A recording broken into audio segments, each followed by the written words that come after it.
Hi all, welcome back to my lecture series. This is Muttubina from the Department of Agriculture Engineering. Today we'll see the continuity of previous class, that is the topic on solar energy that comes under the unit Advanced Machinery and Equipment in Agricultural Engineering and under the subject Automation Techniques in Agriculture Engineering for the students of second year, fourth semester. At the previous class, we have seen about what are the topics involved under process engineering, or that is food, techniques involved in thermal and non-thermal techniques, and also the renewable energy sources like thermal, chemical and biochemical, along with the another alternate source of energy, that is solar power. What are the types of techniques involved in tapping the energy, that is active solar power and passive solar power, and also we have seen what is solar power and how the energy could be converted from the sunlight into an electricity. Today we'll see what are the potential that is involved while converting the solar energy. Okay, so here I have to say that photovoltaic power potential is usually dependent upon the geographical features. So the geography usually affects solar energy potential because areas that are closest to the equator. We do know that the areas which are closest to the equator have been sustained with a higher level of heat energy. That is, the solar UV rays that is incident over that areas will be larger while compared to that of areas that is located or situated away from that of the equator. Okay, so due to that scenario, the areas that are closest to the equator will have a higher amount of solar energy than that of the areas that are located far away from that of equator. However, these uses of photovoltaics can follow the position of the sun, and it can significantly increase the solar energy potential in areas that are farther from the equator. So, if I'm going to adopt a passive system, what happens? It is only it happen when the sun rays is directly going to be incident upon my own area. So, if that's the case, while my area is located nearby the equator, it is easier for me to tap that energy. But it is not possible for me to tap that energy if I am far away from that of equator. So here, this photovoltaic cell could be aligned according to that of the position of sun, and this will make me to absorb the energy that is going to be incident upon me.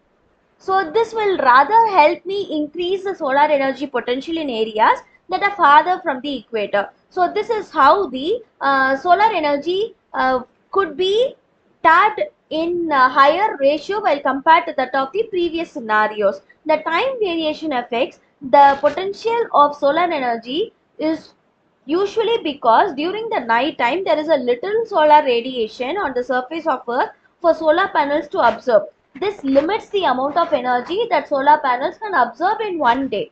And the cloud cover can also affect the potential of solar panels because the clouds block incoming light from the sun and reduce the light available for the solar cells. So these are some things that will affect the tapping of energy from the sun um, uh, available at the atmosphere. So this is why these kinds of photovoltaic cell will have a greater visibility where it can tap the sun radiation then and there, so while increasing the potentiality of absorbing or converting the solar energy into power. Okay, so these are the potential rate, and I have shown you a map where the radiation of solar energy generation and how about the radiation and how much unit which we will generate if the photovoltaic cell is utilized.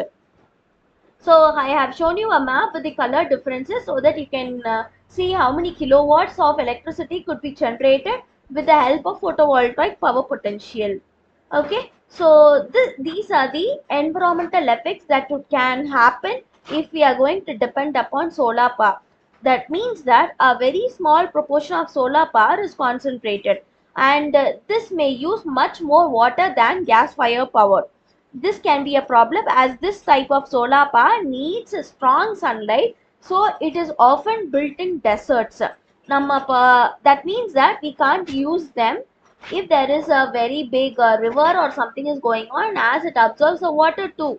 So if it is constructed in a desert area, then obviously the necessity of water or observation of water will get reduced. Okay, and the next one is solar power is cleaner than electricity from fossil fuels. It does not lead to any harmful emission during the operation. This will have lesser effects while compared to that of the electricity generated through the fuels. And also the production of the panel leads to some amount of pollution. At 2021, there was a study that has been estimated that the carbon footprint of manufacturing panels at 500 gram in the US and also 740 grams in China. But this is expected to fall as manufacturers use more clean electricity and recycled materials. So this power carries an upfront cost to the environment, while the production with the carbon payback time of a few years as of 2022. Okay, so it offers a cleaner energy for the rest of its 30-year lifetime. So if it is adopted, it will be having a small effect initially, but it could be meted out in the usage of near time. This is what they are quoting for us. Okay, and this is the productivity according to the location. Okay, the productivity in a region depends upon solar irradiation, which varies through day and year and is influenced by latitude and climate. And the PV system output power usually depends on ambient temperature and the speed and solar spectrum. The onshore wind power tends to be the cheapest source of electricity, and also in some parts the world mostly depends upon solar power if that onshore wind power is not available. So here I have shown you an outlook of the productivity by location, so that however we can adopt them, and how well we can take this into consideration on the account of low carbon energy. So this is what I have prepared for today's class. See you at the next class. If there is any kind of doubt or anything, you guys can ping me anytime. Thank you.